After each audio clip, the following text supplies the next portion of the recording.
В минувшие выходные в поселке Копьево прошел национальный праздник Тум-Пайрам. По традиции в рамках торжества чествовали представителей хакасских родов.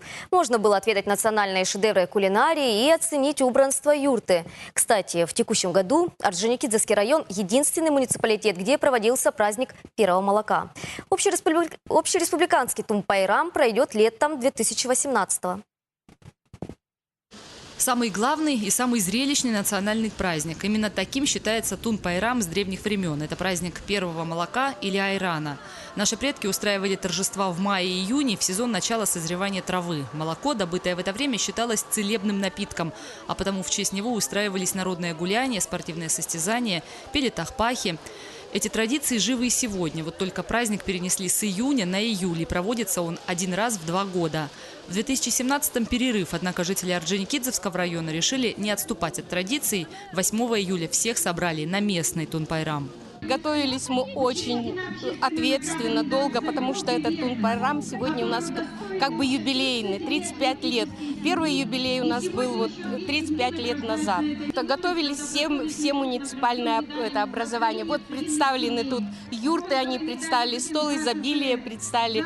По традиции открылись торжества национальными обрядами, главный из которых кормление огня и грандиозным театрализованным представлением. А затем гости отправились в путешествие по площадкам. Здесь мастер-классы, концерты, спортивные соревнования. Такие песни, такие наряды. Вообще, мы все в таким настроением. И погода изумительная. Дождик мимо рядом в деревне Копьево дождь у нас нету. Мы думаем, это шаман все сделал. Вообще.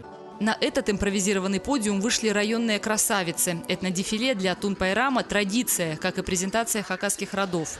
Почетным представителям вручили орден «Гордость рода». На нас особенно возлагается ответственность. Почему? Потому что наша территория в составе района самая, будем говорить, по деревням национальная.